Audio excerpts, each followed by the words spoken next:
उनके जून सन 1967 तक 7वीं क्लास चल रहा था। बात हो रही थी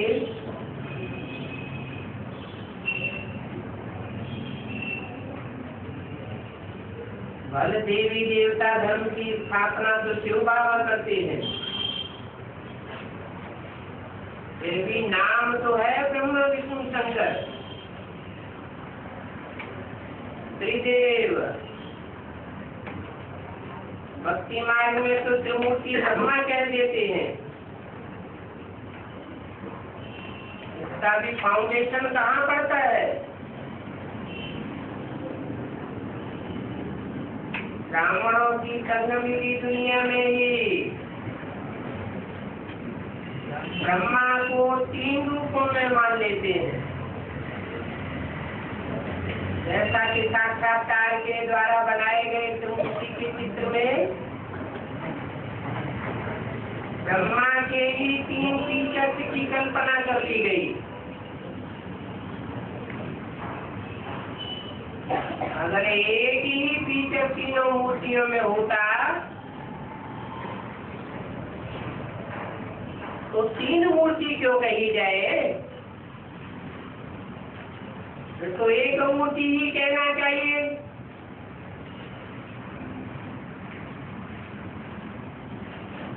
तीनों मूर्तियों का पार्ट अलग अलग है,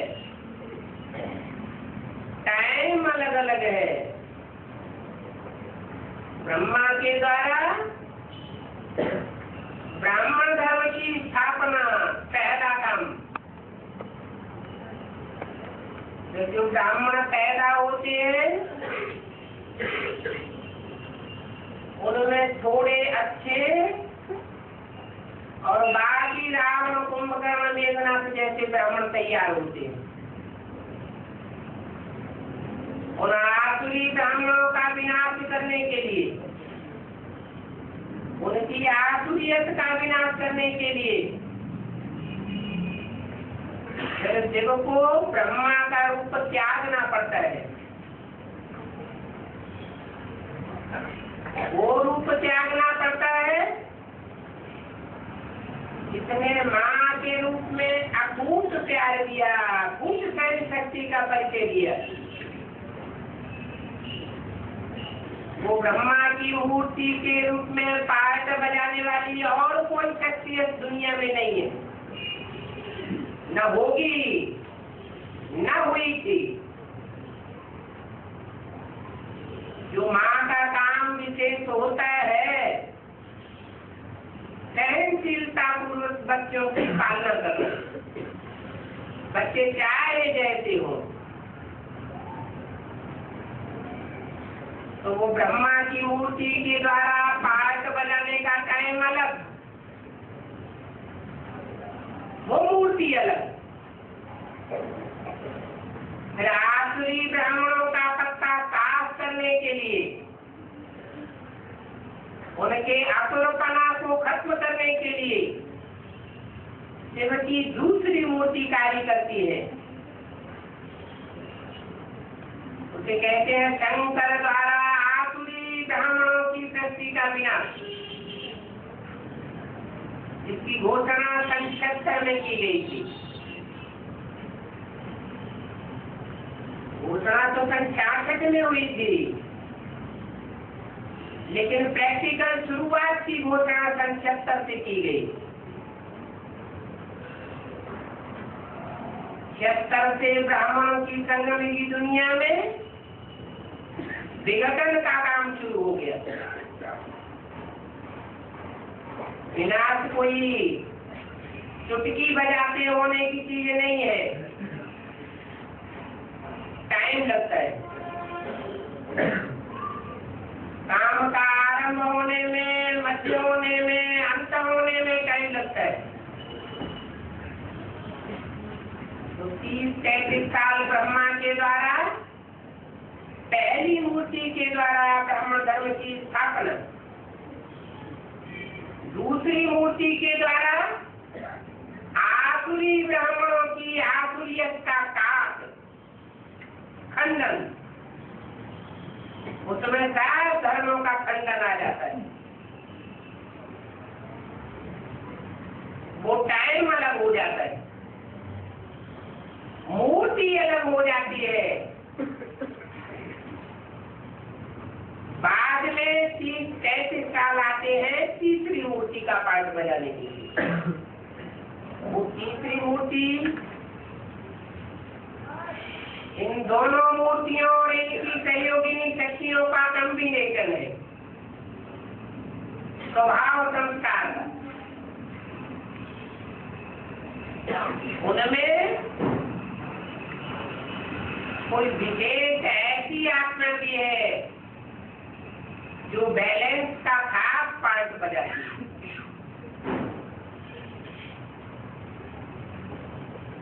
विष्णु देवता कहो, वैष्णव देवी कहो, कपाट बजाने का टाइम अलग। तो ये नहीं कह सकते कि ब्रह्मा की 3 मूर्तियां हैं। ये तो भक्तों ने समझ लिया है। ब्रह्मा तो नीचे तबके का है,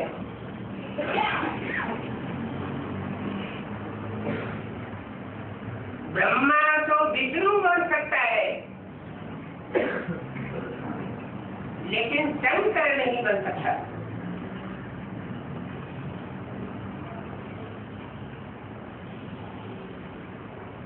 तीन मूर्तियां एक साथ पाठ बजाती ही नहीं, और जब एक साथ मिलकर के पाठ बजाती हैं तो काम ही पूरा हो जाता है, प्रत्यक्षता हो जाती है, संसार जलने लगता है।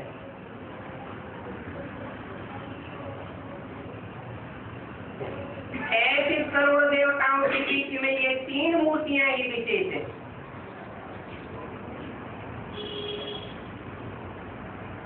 और 3 प्रकार के तबक्के हैं। ऊंचे से ऊंचा तबक्का है महादेव शंकर, मध्यम तबक्का है विष्णु, और नीचा तबक्का है ब्रह्मा।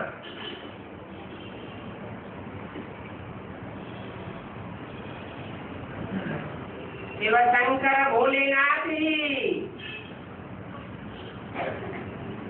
गॉड फादर का प्रत्यक्ष रूप है।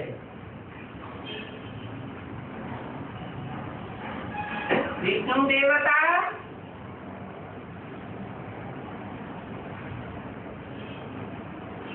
देवताओं का मुख्य अधिपति रूप है, और ब्रह्मा को तो ब्राह्मण कह सकते हैं।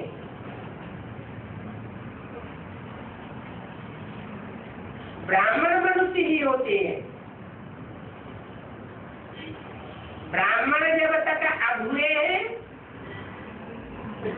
तब तक ब्रह्मा के बच्चे हैं।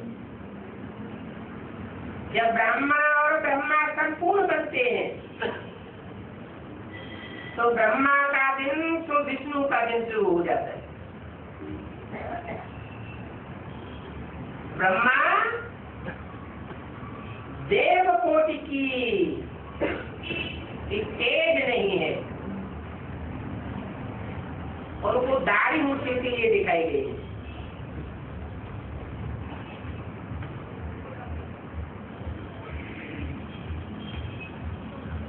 तो उनके फॉलोअर वो है जो गॉड फादर के रूप को पहचानते हैं, भगवान के रूप को पहचानते हैं और फॉलो करते हैं। दूसरे वो है जो देवताओं को पहचानते हैं और देवता को फॉलो करते हैं, देवताओं से प्राप्ति करते हैं। और तीसरे वो है जो नंबरवार मनुष्य गुरुओं को पहचान पाते हैं। और मनुष्य गुरुओं में मुख्य गुरु के रूप में पाठ बजाने वाला है ब्रह्मा।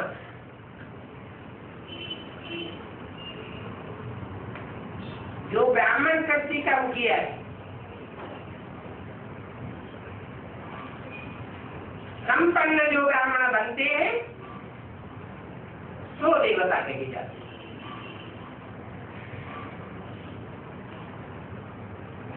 तो 3 तबक्कों में ये संसार बटा हुआ है। ऊंचे से ऊंचे तबक्के की वो आत्माएं हैं जो आज से लेकर के अंत तक अपने धर्म की पक्की रहती है।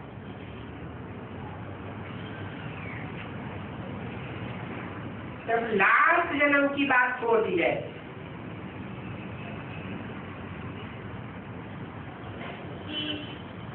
दूसरे वो है जो देव कुल के हैं। देवता ही द्वापर से हिंदू बनते, हिंदू से फिर दूसरे दूसरे धर्मों में कन्वर्ट होते गए। और तीसरा तबक्का वो है जो भक्तों का है। भक्तों की संख्या अपार है। बाप के वारसदार बच्चे भी हैं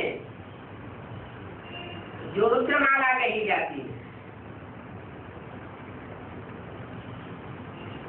शिव बिंदु का नाम है।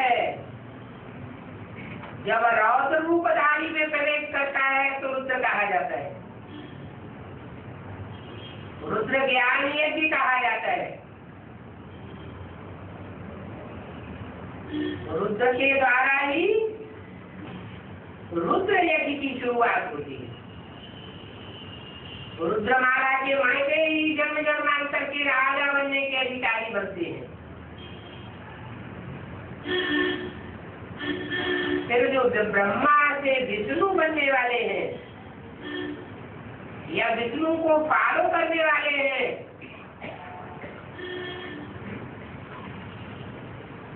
वो है राजाओं को विशेष सहयोग देने वालों की माला। सहयोगिनी शक्तियां, भारत की रानियां, भारत माताएं, उनमें विशेष प्योरिटी की पावर रहती है।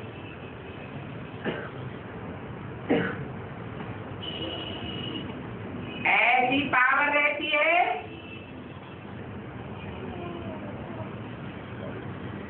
कि अपनी पावर से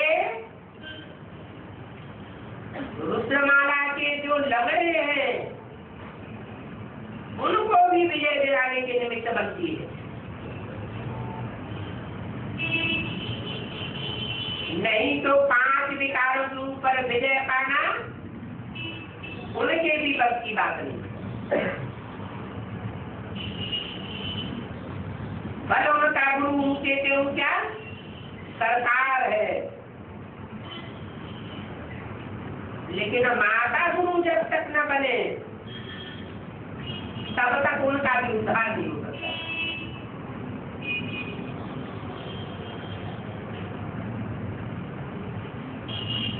तो 3 मूर्तियां ब्रह्मा की नहीं है,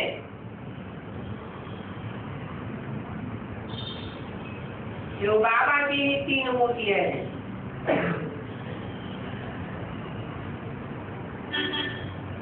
जिसमें पहले प्रवेश करता है ज्ञान सुनाने के लिए,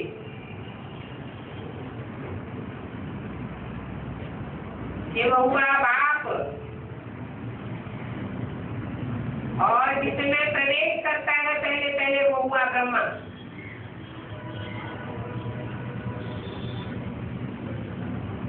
वो भी प्रकृति के 5 तत्वों का पुतला है। प्रकृति का माता का रूप हो जाता है।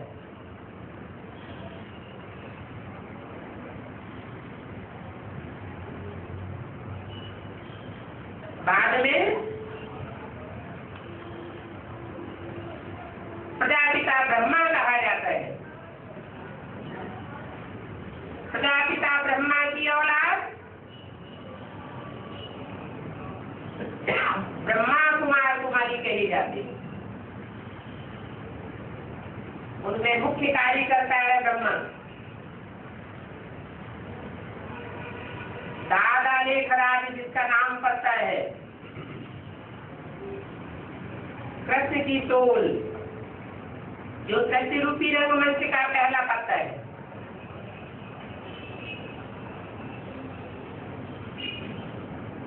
जो माँ का पाठ प्रजापिता के द्वारा नहीं बजाया जा सकता। प्रजापिता की सहयोगिनी शक्ति, प्रजा माता, जगदम्बा कहो,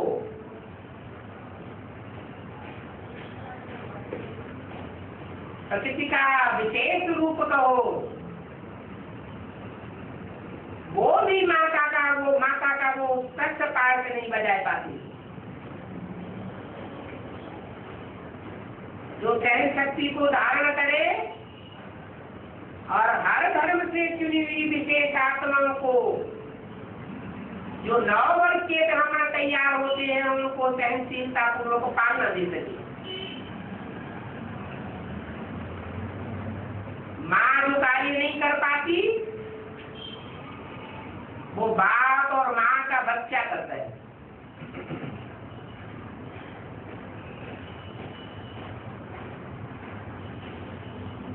इसलिए बच्चे में बाप समान बनने की ताकत कही जाती है। माँ के लिए नहीं कहा जाता बाप समान। कौन बनता है? बच्चा बनता है बाप समान। तो कृष्ण वाली महात्मा दादा लेखराज, उसको मिलता है ब्रह्मा का टाइटल।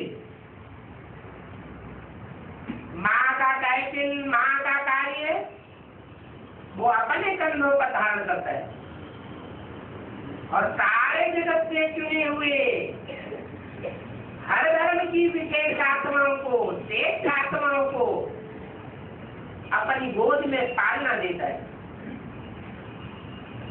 जो आत्माएं उसकी गोद में पलती है, वो आखिरी जन्म की तामसी आत्माएं होती है।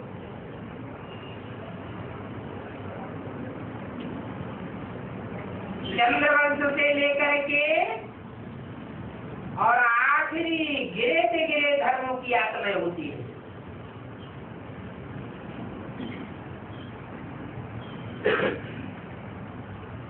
उन हर वंश की आत्माओं को, तामसी आत्माओं को पालना देना कोई माफी का घर नहीं है। सिल करके माँ को मरना पड़ता है और उन आखिरी बच्चों के स्वभाव संस्कार को चैलेंज करना पड़ता है।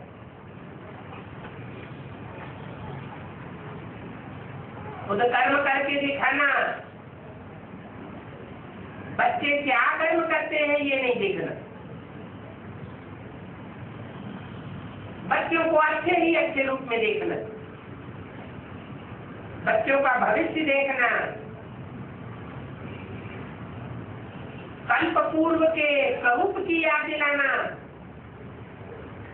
उनके वर्तमान आखिरी पने को नहीं देखना, देखते हुए नहीं देखना। कितना कठिन कार्य अपनाता है। जबकि चोला तन पुरुष का होता है, स्त्री चोला स्त्री के रूप में माँ का पाठ बजाए, ये तो संभावना होती है। लेकिन पुरुष होते हुए भी, पुरुष का स्वभाव संस्कार होते हुए भी सत्य रूपी रंगमंच पर माँ के रूप में पाठ बजाना इतनी बड़ी जिम्मेवारी निभाई।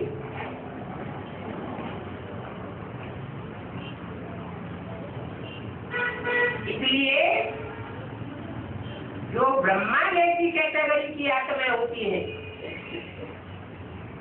या ब्रह्मा की गोद में जिन्होंने पालना ली है, विशेष महत्व दिया है, वो ब्रह्मा को सर्वोपरि मानती रही, अभी भी मानती है। इसलिए भक्ति मार्ग में ब्रह्म समाधि कहा जाता है। जिनके फॉलोअर्स को, शंकर के फॉलोअर्स को शैव समाधि कहा जाता है, शैव संप्रदाय, और विष्णु के फॉलोअर्स को वैष्णव संप्रदाय कहा जाता है।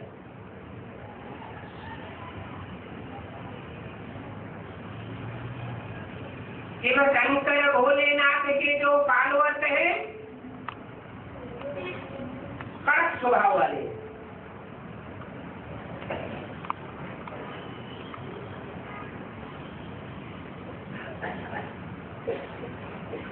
जैसे कानून होता है,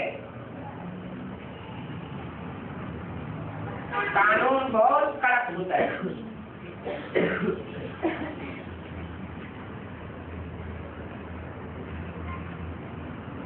तो कानून को बनाने वाले, कानून को चलाने वाले और कानून को तोड़ने वाले भी होते हैं।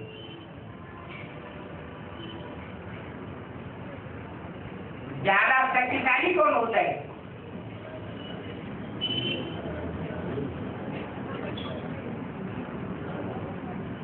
जो विधाता है वो विधान बनाने वाला कहा जाता है।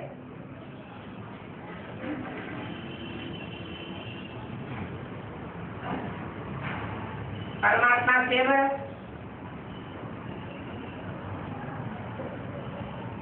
जिस देव देव महादेव के स्वरूप में प्रवेश करके पाठ बजाते हैं,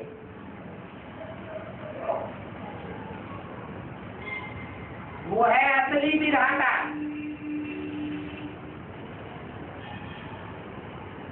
विधि विधान बनाने वाला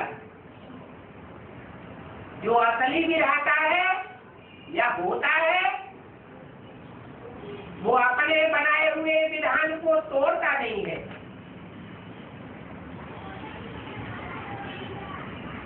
तोड़ने वाले कोई दूसरे हो सकते हैं।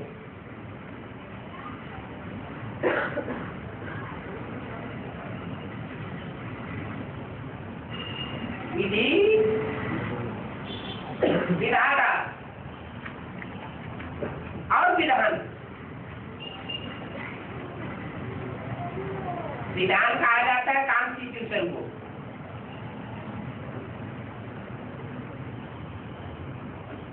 वो विधान बीज रूप में यज्ञ के आदि में ही आ चुका था।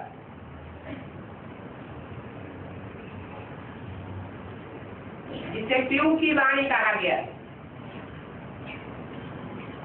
जो बाद में लोप हो गई। बाद में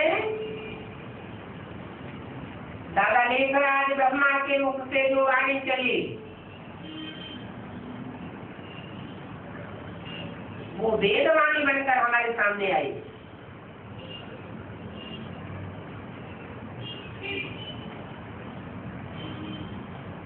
वेदों की ऋचा को सामान्य मनुष्यों ने नहीं पहचान पाया।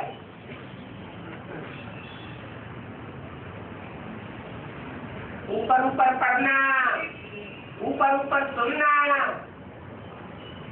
ये तो हुआ, लेकिन उसका अंदरूनी रहस्य क्या है वो कोई के पल्ले नहीं पड़ता।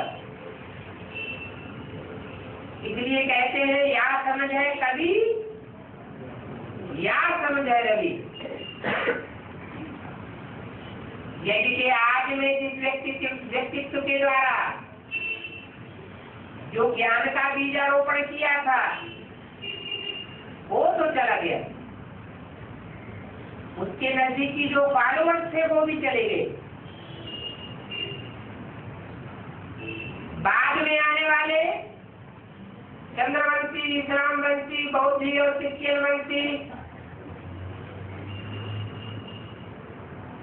उन्होंने तो उस पर मनन चिंतन ही नहीं किया, ध्यान ही नहीं दिया। उन्हें ब्रह्मा की वाणी मिली।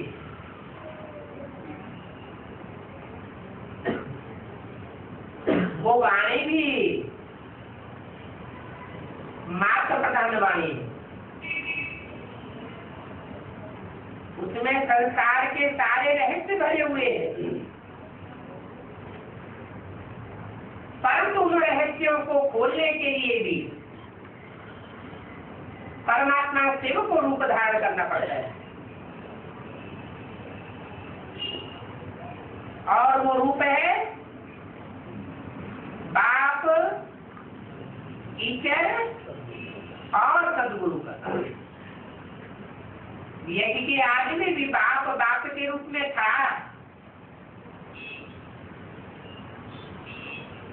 लेकिन फाउंडेशन भक्तों के द्वारा पड़ा।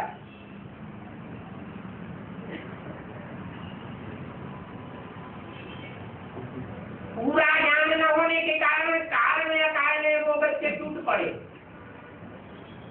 सारा ही ग्रुप चला गया।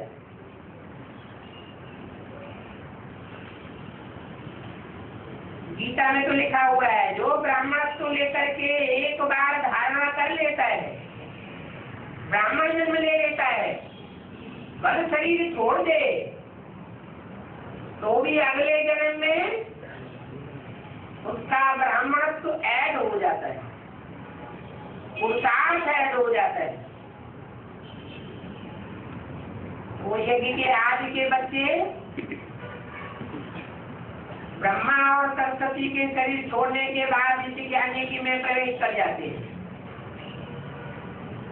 अपने पूर्व की प्रारब्ध के आधार पर वो लास्ट में आने पर भी फास्ट जाने का पाठ बजाते हैं।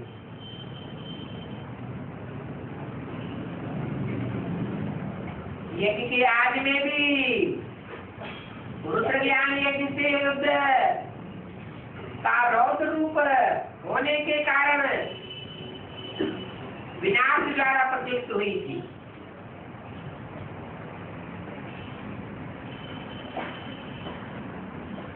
दुनिया में भी इसका प्रभाव पड़ा था बड़े रूप में। हीरोशमा नागासाकी दो बड़े शहर खलास हो गए। वो छोटे रूप की विनाश वाला थी। आज में जिसका फाउंडेशन पड़ा, अभी अंत में बड़े रूप में वो विनाश वाला प्रज्वलित होकर के संपन्न होने का रूप धारण करेगी। ब्राह्मणों की दुनिया से ही नहीं, बीज रूप आत्माओं की एडवांस पार्टी की दुनिया से ही नहीं, सारी दुनिया से असुरों का और आसुरियत का विनाश होने वाला है।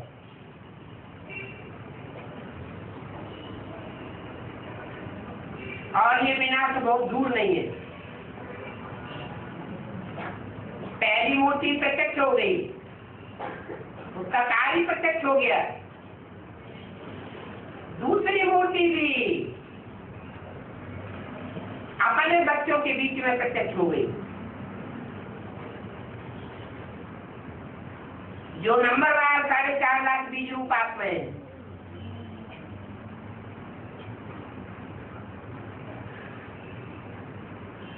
जिनमें 2.25 लाख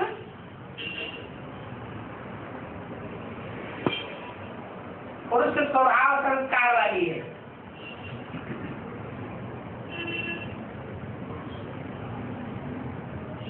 और बड़े स्थित स्वभाव की है। कोई उन्हें मोड़ना चाहे तो जल्दी मोड़ने वाली नहीं है,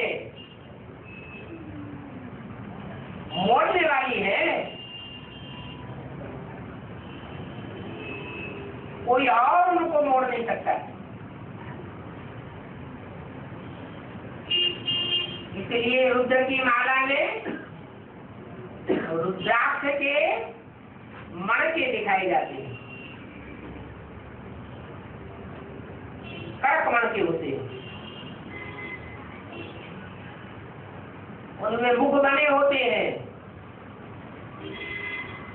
कोई में 1 मुख, कोई में 2, कोई में 4, कोई में 14। ये मुख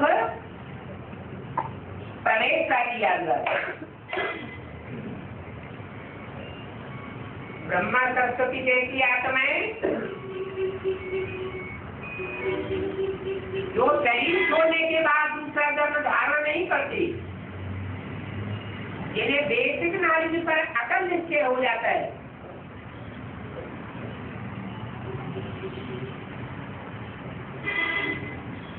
वो शरीर छोड़ने के बाद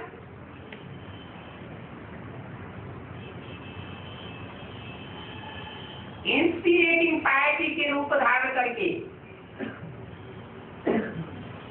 उन रुद्रमाला के मणकों को उमंग उत्साह भरने वाली बन जाती है। जब प्राप्त के स्टेज धारण करती है तब, और जब काम की स्टेज धारण करती है तो सारे संसार का, आसुरियत का विनाश कराने के कारण बन जाती है उन्हीं रुद्रमाला के मणकों के द्वारा।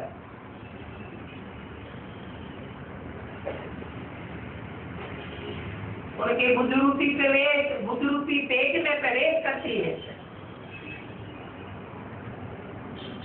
अपना कार्य संपन्न कराती है। निमित्त कण बनते हैं रुद्रमाला के मणके, कार्य कराने के निमित्त बनती है वो, क्योंकि स्थूल शरीरधारी में उतनी पावर नहीं होती है जितनी सूक्ष्म शरीरधारियों में पावर होती है। स्थूल शरीर के बंधन में जो आत्मा बंधी हुई है वो उतना पावरफुल पार्ट नहीं बजा सकती। बड़े बड़े अजूबे कार्य नहीं कर सकती। संसार को चमकाने वाले कार्य नहीं कर सकती। उनके द्वारा कौन सी आत्मा को कार्य करती है? जो प्रवेश करने वाली आत्माएं हैं वो जबरदस्त काम करके दिखाती है। इतनी हिम्मत देह के बंधन में बंधने वालों में होती ही नहीं, इसलिए उनका नाम है इंस्पिरेटिंग पार्टी। फिर इतनी पावरफुल आत्माएं हैं तो उनके ज्यादा जन्म होने चाहिए। पहले उनको सत्यरूपी रंगमंच पर आना चाहिए, नई दुनिया में प्रत्यक्ष होना चाहिए। वो बाद में आने के निमित्त क्यों बनती है?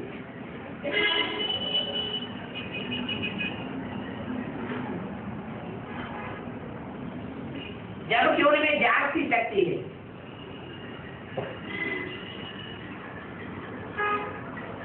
इसलिए बनती है बाद में आने के निमित्त।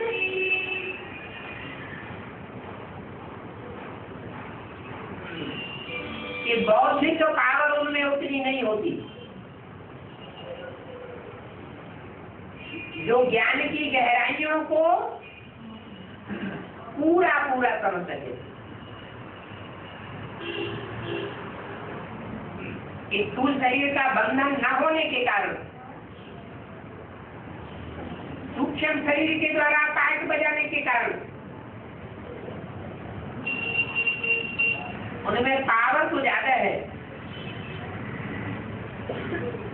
लेकिन बौद्धिक पावर नहीं होती।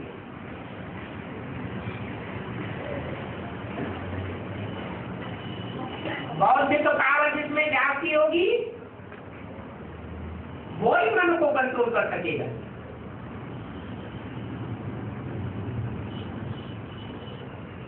वो भी तब जब परम पिता परमात्मा का सानिध्य मिले, गाइडेंस मिले,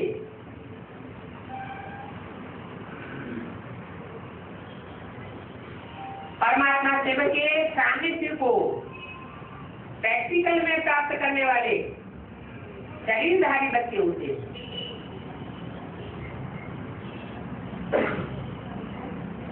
जो साकार इंद्रियों के द्वारा साकार परम पिता परमात्मा का सानिध्य प्राप्त करते हैं, इसलिए उनकी बुद्धि सात्विक बन जाती है।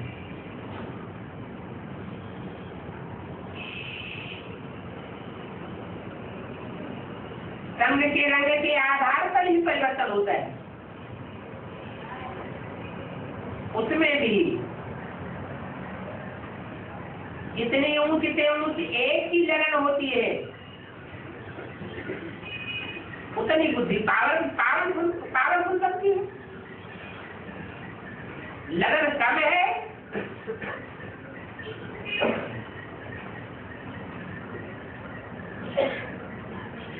तो बुद्धि इधर उधर बिखरती है,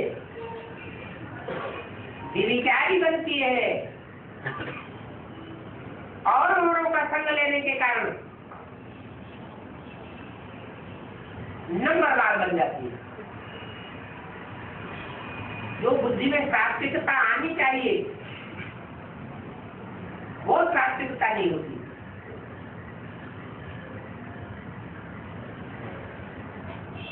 ब्रह्मा जैसी आत्माओं का मन प्रबल होता है, बुद्धि प्रबल नहीं होती। उनको मनोमुखी घोड़े का मिसाल दिया गया है। इसलिए बोला है कि समूची में एक है घोड़ा, एक है शेर और एक है बकरी।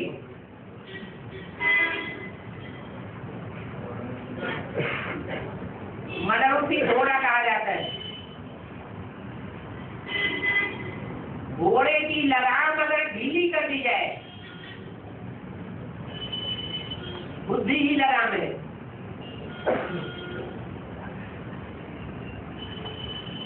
तो घोड़ा जोर से दौड़ता है, ऊपर नीचे नहीं देखता। इसलिए बुद्धि की लगाम जो एक के हाथ में देता है, जिस हाथ का नाम क्या है, उसे एक ऊंची से ऊंचे हाथ का नाम क्या है? श्रीमत।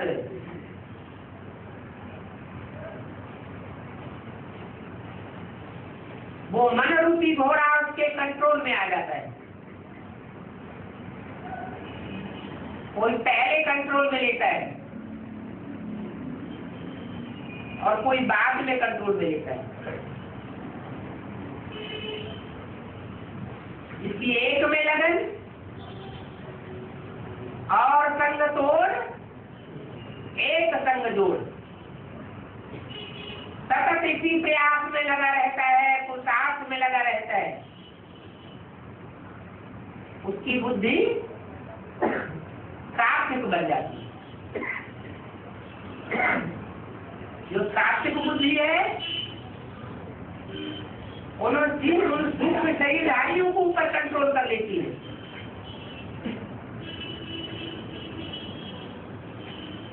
जिन सूक्ष्म शरीरधारियों को तांत्रिक कंट्रोल करते हैं, ये मैली विद्या कही जाती है, तांत्रिक प्रक्रिया। गीता में लिखा हुआ है, जो भूत प्रेतों की पूजा करते हैं, उपासना करते हैं, वो भूत प्रेतों से अल्पकाल की प्राप्ति करते हैं। ब्राह्मणों की दुनिया में भी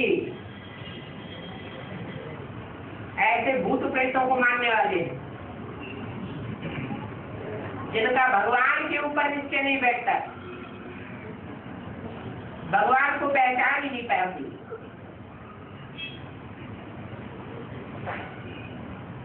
और ब्रह्मा की गोद में पलने वाले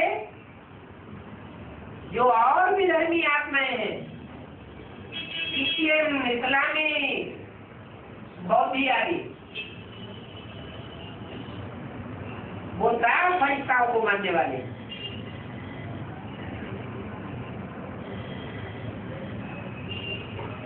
देवताओं को मानने वाले नहीं है।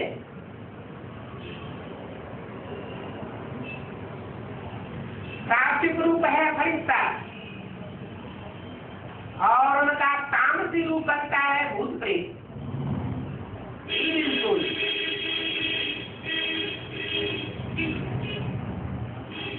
आज भारत में भी गांव-गांव में, शहर-शहर में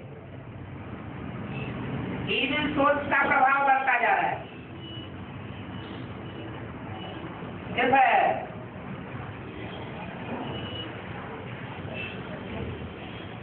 भारत की बात नहीं है, अभी तो सारी दुनिया में अकाले मौत का तांडव नृत्य होगा।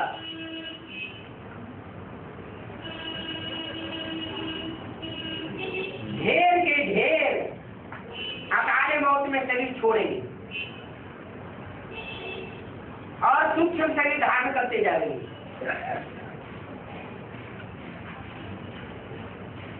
कितना तांडव होगा। उन भूत प्रेतों को कंट्रोल करना तांत्रिकों के बस की बात ही नहीं रह जाएगी। उनका भी बाप कौन है? भूत प्रेतों का भी बाप कौन है? भूतनाथ। इसलिए देवात्माओं को भी कहता है, मनुष्य आत्माओं को भी कहता है, मनुष्य गुरुओं को भी कहता है, और भूत प्रेत का पाठ बजाने वाले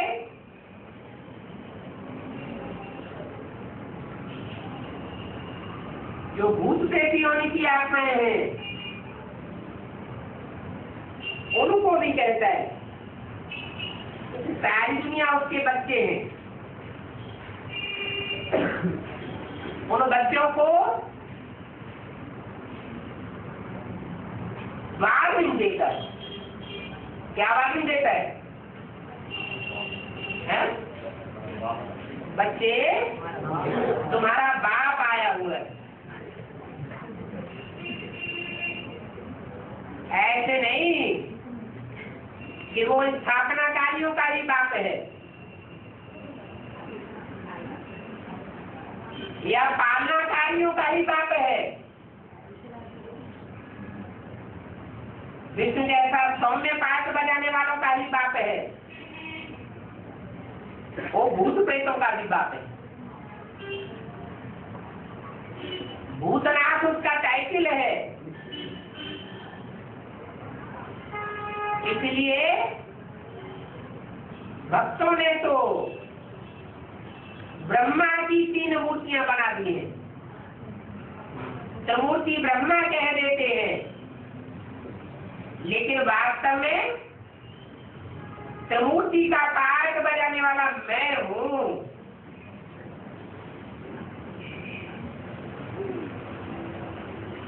स्थापनाकारी भी मैं, पालना करने वाला भी मैं। क्योंकि विष्णु की जो 4 भुजाएं हैं, वो 4 भुजाएं 4 आत्मा रूपी मददगार भुजाओं की सूचक है। ब्रह्मा के साथ सरस्वती और राधे के साथ जगदम्बा, भारत माता के साथ वर्ल्ड मदर। ये 4 भुजाएं हैं और इन 4 को चलाने वाला कौन है?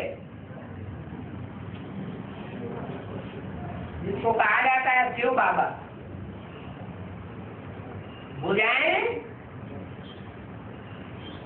अपने आप अपना कार्य नहीं कर सकती, चलाने वाला चाहिए। तो विष्णु का जो रूप है उसमें चलाने वाला स्वयं शिव शंकर भोलेनाथ का स्वरूप है। इसलिए विष्णु के रूप का एक दूसरा चित्र भी बनाया हुआ है, अर्धनारीश्वर। आधा है स्त्री का चोला और आधा पुरुष का चोला। जैसे गीता में बोला है, नदियों में मैं ये महान नदी हूँ, वृक्षों में मैं ये महान वृक्ष हूँ, देवताओं में मैं ये महान देवता हूँ, ऐसे ही स्थापना करने वालों में भी मैं महान हूँ, विनाश करने वालों में भी मेरी प्रधानता है, और पालना करने वालों में भी मेरी प्रधानता है। तो भक्तों ने तो ऐसे ही कह दिया है, चित्र बनाई दिया है त्रिमूर्ति का, साक्षात्कार के आधार पर।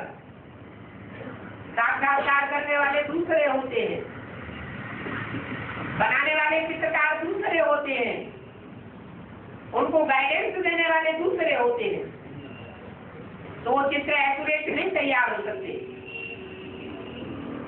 इसलिए जो साक्षात्कार से त्रिमूर्ति का चित्र बनाया गया,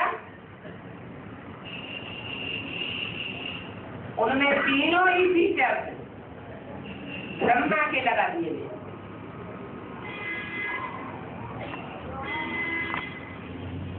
ब्रह्मा का जैसा ओरिजिनल फीचर था वैसा ही रखा गया। विष्णु के फीचर में भी ब्रह्मा का चित्र लगा दिया गया। मूछें हटा दी गई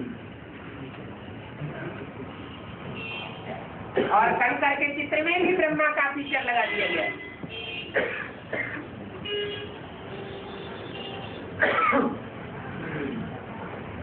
मूछें हटा दी गई।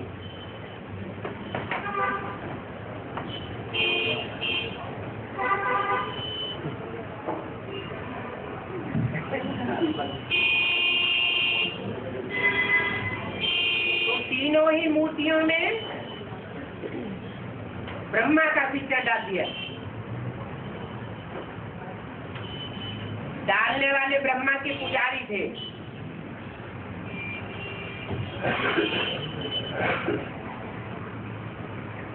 लेकिन बाबा ने बोला बोले में कि भक्ति मार्ग वाले भक्त कहते हैं त्रिमूर्ति ब्रह्मा।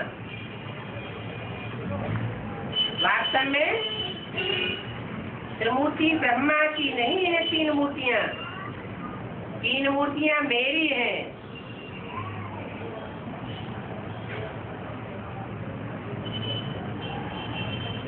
मैं ही प्रजापिता ब्रह्मा में प्रवेश करके ब्राह्मणों की रचना रचता हूँ, ब्रह्मा की भी रचना रचता हूँ। मैं ही विष्णु का रचयिता हूँ और मैं ही शंकर का स्वरूप धारण करता हूँ। तीनों ही रूप मेरे हैं। तो त्रिमूर्ति शिव कहना चाहिए, त्रिमूर्ति शिव शंकर भोलेनाथ कहना चाहिए। शिव की तीन मूर्तियां हैं जो अलग अलग रूपधारी है, अंत में प्रत्यक्ष होंगी। ये तीन मूर्तियां एक साथ पाठ नहीं बजाती, उनका टाइम अलग अलग निश्चित है। तीनों मूर्तियां एक साथ नहीं बोलती, उनके बोलने का टाइम भी अलग अलग है, एक्ट करने का टाइम भी अलग अलग है। और जब इकट्ठी होके पाठ बजाती है तो ड्रामा ही खराब होने लगता है, प्रत्यक्षता हो जाती है।